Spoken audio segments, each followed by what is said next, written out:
Hello everybody, say hello to the 1982 Viper Buildoff finalists, including a cute shark, Apex, CRW Pitman, Donut Snail, Flamers, Into a Mute Crypt, Gem Knight, Lanson, Mr. Chips, Netblitzer, Tech 1LE, and the Goso. After choosing the finalist entries, I went ahead and paired up the remaining 12 cars with what I deemed to be complementary builds, so that they could go head-to-head in a best 3 of 5 competition. That competition will include a scare test, in which I will drive the cars, trying to match the test track time set in automation, seeing which scares me more, a sound-off because a Viper needs to have a unique and impressive engine note, a good old-fashioned drag race to see which car can impress those car magazines, a visual check to see which car stands out the most in the 1982 Dodge lineup, and finally a test of ultimate top speed, because you gotta have something to put in the advertising headline. Whichever car gets the best 3 of 5 in that competition is going to be the prestigious winner, and thus becoming a 1982 Viper Buildoff Grand Finalist. There's no time like the present, so let's go ahead and start the scare tests. First up, it is the Goso with a front-engine rear-wheel drive setup, making 558 horsepower from an inline-6 turbo, versus a cute Shark with a mid-engine rear-wheel drive setup with 504 horsepower from a naturally aspirated V10. Vegaso's car did a 2-minute and 11-second time around the test track in automation. The test here is for me to try my best effort to reach that time in 2 attempts with the car. I didn't find it to be particularly easy to do with this car. It was, not that it was scary to drive, but more that it possesses a lot of that early 80s turbo lag, so it was either bogging down when I wanted to go, or going when I didn't really expect it. The first lap fell multiple seconds short on time, but on the second lap I gained a lot of pace, a lot of confidence in the car, and was doing pretty well until a pesky little surge of power caused me a pesky little bit of understeer right into the wall, damaging the suspension. Acute's car did a blistering 2-minute and 6-second lap around the test track in automation. I knew just from the brief little bit of doing the intro video that this car is nuts, and it was going to be really hard to achieve that kind of lap time without it killing me. This car is sketchy on the brakes, it's pretty sketchy on the throttle. It actually handles and turns pretty nice, mid-turn, but pretty much all the rest of the time this car is doing nothing but trying to stab you.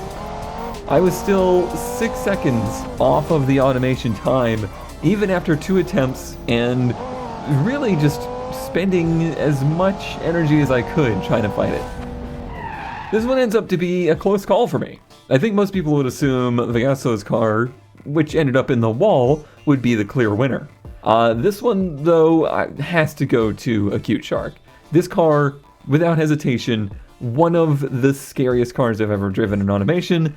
It is a car that is a knife with wheels. There's no other way to describe it. The next pair is going to be CRW Pitman with a lightweight front-engine rear-wheel drive 192 horsepower turbo 4 versus Apex with a front-engine rear-wheel drive 440 cubic inch V8 making 370 horsepower. Looking at the numbers, Pitman's car looks like it should be a sweetheart. It also logged a 2-minute and 17-second time in automation, a fairly leisurely pace. Not only is this car pretty easy to drive, it's also a pleasure to drive. This thing is the track day dream for 1982. I not only matched the time set in automation, but I bested it by 4 seconds. Apex's car, it's very different than Pitman's. Honestly, these 2 cars may be the 2 most dissimilar pairing. It did, however, lap a pretty similar 2-minute 18-second lap time in automation. There's no way to get around it. This is a muscle car. This drives like a muscle car, and it sounds like a muscle car. Honestly, though, if it wasn't for the brakes, it's a fantastic driving car. You get slides. This one is a pretty easy call. I'm giving this one Apex because it has the attributes that make you have to really stay on top of it, or it'll bite you. Pitman's car is super impressive, but driving-wise, it felt more like the first coming of a Miata, not the first coming of a Viper. This next matchup has Gem Knight with a front-engine rear-wheel drive setup making 398 horsepower from a turbo inline 6 versus Mr. Chips with a rear-engine rear-wheel drive setup making 330 horsepower from a turbo V6. Gem is an experienced automation car builder, especially when it comes to racing cars. His car only manages a 2-minute and 12-second time around the automation test track, which was a little bit of a surprise to me. After just one lap of driving this car though, it's a dream. It slides, it has good power, but it has the balance to let you kind of dance it around and really play with it. A really fun combination. It's not a car for the faint of heart. You would really get caught out by this thing. It doesn't have a lot of, I would say, safety net to it. But after just one lap, I was down to a 2-minute and 11-second time, and I can tell there was a lot more time on the table for me to grab, and it would be pretty achievable to do so. Mr. Chip's car on paper seems like it might be a little daunting. In automation, this car laid down a 2-minute and 10-second time, which puts a lot more pressure on me to get this car to really cut its way around the track. Being rear engine, it did indeed give me a few scares here and there. That liftoff oversteer pendulum effect is hard to avoid. But I gotta say, although it's super challenging, it's a pleasure to drive. It's worth noting though that I literally helped design this track, and there are few people that have done more laps at the automation test track than me. I feel like if this was a person that wasn't familiar with driving here, this is the kind of car that would snap around and bite you really quick. Mr. Chips is going to get the win on this one, but it's closer than I thought. Both cars actually drive super well and give me the same energy of a car that you kind of just have to treat with respect. Mr. Chips is just the one that would sink its fangs into you at a moment's notice. And now for Flamers with a front-rear 382 horsepower Turbo 6 versus Lanson with a front-rear 388 horsepower naturally aspirated V10. Flamers gives us a totally different take on the Viper. This is something that we've just not seen. It looks like it's going to be a front-wheel drive hot hatch, but it's not. It's a front-engine rear-wheel drive hot hatch. It did the test track in 2:11 in automation, which is a pretty decent time. I found it to be pretty much exactly what I expected. 400 horsepower, short wheelbase, you're gonna have to really deal with this thing being darty. It also has a fairly high center of gravity, and 80s tires. But it turns out that it's pretty maneuverable. Like, you can find different lines around the track than you can with pretty much any other car. The darty nature of it lets you actually get very good times with this car. I was able to get down to a 2-minute and 8-second time with a little bit of drama here and there, but nothing too crazy. Lanson's car, despite being a V10 front engine, rear-wheel drive brute, feels a lot more like a sports car than a muscle car. With a time of 2 minutes and 10 seconds in automation, this is a very fast car. Driving it turned out to be a total pleasure. It has plenty of power to break out those rear tires, but the handling is sublime. This thing is a dream to drive. It's a dream to drift. It's a dream to slide.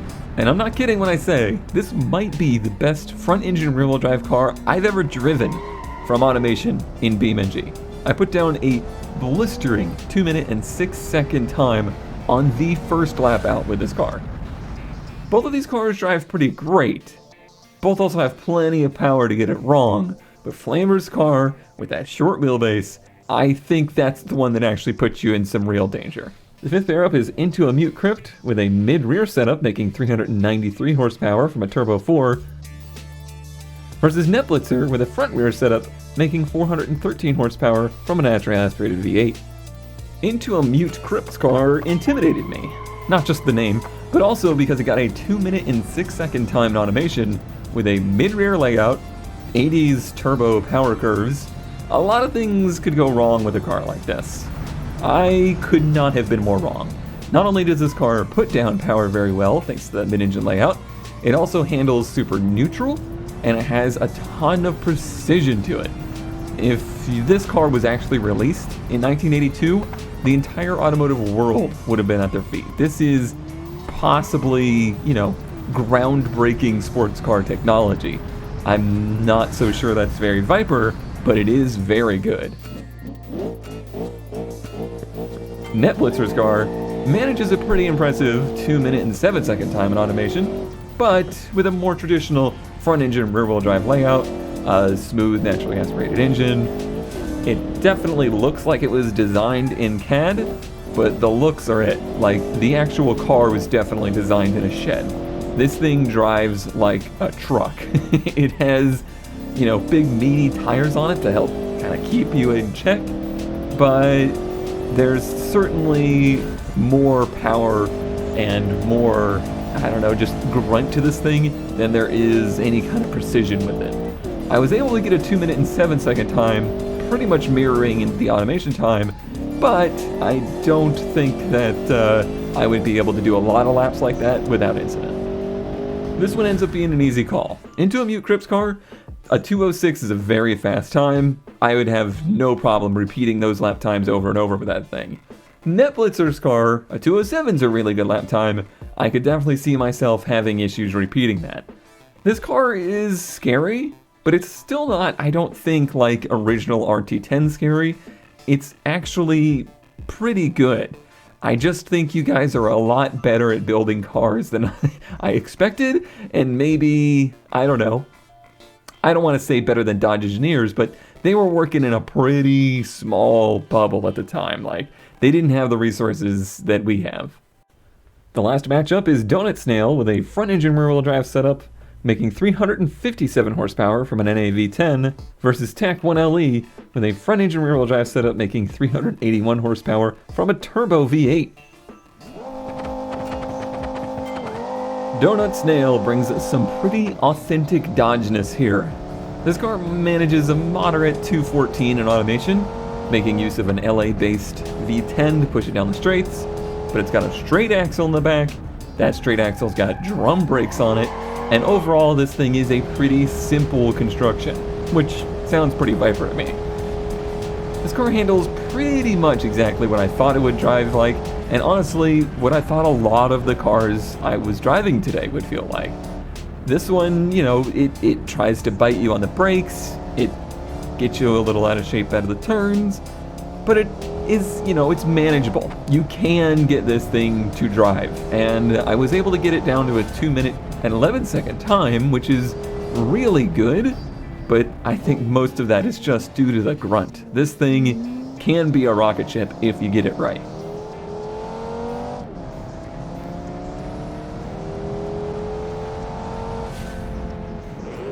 TAC1LE gives us a taste of muscle in the skin of a Styrian. This is a turbo V8 machine that puts down a 2-minute and 12-second time in automation, and it puts down a lot of rubber on the track. A V8 turbo is actually a pretty rare thing in this competition, and I mean, it wouldn't have been super common in the era either. My impression from driving it while doing the intro video though was this thing is just nuts. It's crazy. It's insane. But that was on, you know, pretty small streets.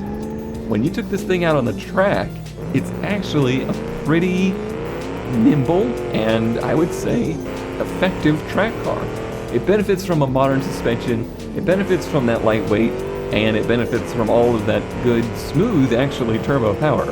And this thing is not just a street racer. Donut Snail gets the scare points here, which is a shock to me. I had preconceived notions that Tax Car was going to be the killer here.